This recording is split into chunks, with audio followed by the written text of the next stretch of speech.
கேட்டீங்களா? தமிழக மக்களே கேட்டீங்களா? என்ன மாதிரி பாட்டு ரிலீஸ் பண்ணிருக்கான்னு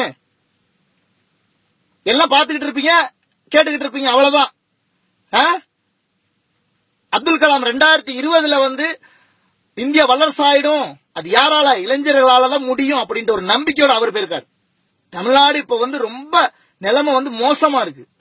இந்த மாதிரி நேரத்துல இளைஞர்கள் மனசுல காதல், அது என்ன பாட்டு, என்ன வரிடாது? அறிவு கட்ட நாய ஆபாம பெத்த புள்ளைய நல்வழிப்படுத்தி நல்ல வழிக்கு கொண்டு வரணும்னு பாப்பா. உனக்கு எவ்வளவு தைரியம் இருந்த காசு பணங்கிற திமிர்ல நீ இந்த மாதிரி பாட்டை ரிலீஸ் பண்ணிருக்க. அதையும் உன் ட்விட்டர்ல என்ன போட்டிருக்க? அது என்னுடைய இஷ்டம், நான் பாத்ரூம்ல கூட பாடுவேன் அப்படின்னு போட்டிருக்க.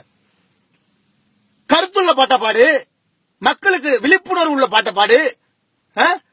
இந்த பாட்டை பாடிட்டு உனக்கு எவ்வளவு தைரியம் இருந்தா அதுக்கு நீ பதில் சொல்லிட்டு இருப்ப. தமிழக மக்கள் எல்லாம் பாத்துக்கிட்டு தான் இருக்கீங்க. இவனுக்கு சரியான கண்டனத்தை நீங்க தெரிவிக்கணும். இந்த மாதிரி நாயாலதான் பல இளைஞர்கள் வழிகட்டு போயிட்டு இருக்காங்க. காதல் கத்திரிக்காய் அது இதுன்ட்டு இவன் பாட்டை இப்ப எப்ப பார்த்தா எங்க பார்த்தாலும் இவன் பாட்டு ஓடிக்கிட்டு இருக்கு. இந்த பாட்டு அசிங்கமான பாட்டு. தமிழ்நாட்டோட நிலைமை எப்படி இருக்கு பாருங்க. ஆனா சவுதியா இருந்துச்சுன்னு வச்சுக்க, சவுதியில வெட்டுற மாதிரி அந்த பாட்டை எழுதுனவன் கையையும் அந்த பாட்டை பண்ண வாயையும் வெட்டணும்டா. தமிழ் உணர்வு உள்ள யாரா இருந்தாலும் சரி, கண்டிப்பா இவனுக்கு கண்டனத்தை தெரியுங்க. இந்த நாய்க்கு அவன் கஷ்டப்பட்டு இருக்கான். மக்களை நல்வழிப்படுத்தணும், இளைஞர்களை கொண்டு வரணும். உனக்கு எவ்வளவு தைரியம் இருந்தா இந்த மாதிரி ஒரு பாட்டை போட்டு ஏண்டா அப்படி இருக்கீங்க? உங்களுக்கு ஜாலியா இருக்கும்டா. அவனுக்கு கெட்டு சீரழிஞ்சு போயிட்டு இருக்காங்க. இளைஞர்களை ஒரு நல்வழிப்படுத்தி இந்த தமிழகத்தை ஒரு நல்ல வழிக்கு கொண்டு வரணும்னு நாங்க பாடுபட்டுக்கிட்டு இருக்கோம். பாட்டாடா இது? எல்லாம் பாத்துக்கிட்டு தானே இருக்கீங்க. அந்த நாய்க்கு ஏதாவது கண்டனத்தை தெரிஞ்சு தொலைங்க, அவனை சும்மா விடாதீங்க. தமிழ்நாட்டு இளைஞர்கள் இந்த பாட்டுக்கு உனக்கு வைப்பாங்கடா ஆப்பு. நாய பாட்டை கேட்கவே முடியல, அவ்வளவு கேவலமா கொச்சையா இருக்கு.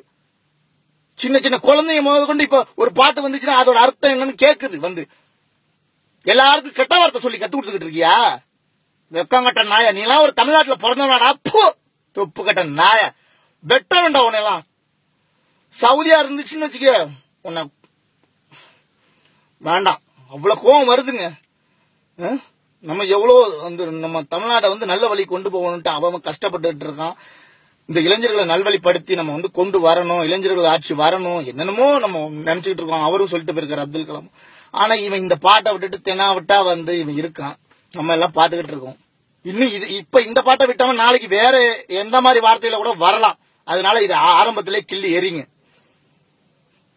பெண்கள் சாரி, இந்த பாட்டை நான் இப்ப போட்டதுக்கு காரணம், இது ரிலீஸ் ஆகி இப்ப எல்லாருடைய செல்லுலயும் இருக்கு. எனக்கு ஒருத்தவங்க அனுப்பி விட்டாங்க. அப்ப கேட்கும் போது அந்த வைத்தறிச்சல்ல தான் இந்த மாதிரி பேசுறேன். கண்டிப்பா இவனுக்கு சரியான பாடத்தை நீங்க கொடுக்கணும். இன்னைக்கு இதை பண்ணுவேன், நாளைக்கு எது வேணாலும் பண்ணுவான். உங்க புள்ள நல்லா இருக்கணும்னு நினைச்சீங்கன்னா இவனுக்கு ஏதாவது ஒரு தக்க பாடம் கொடுங்க.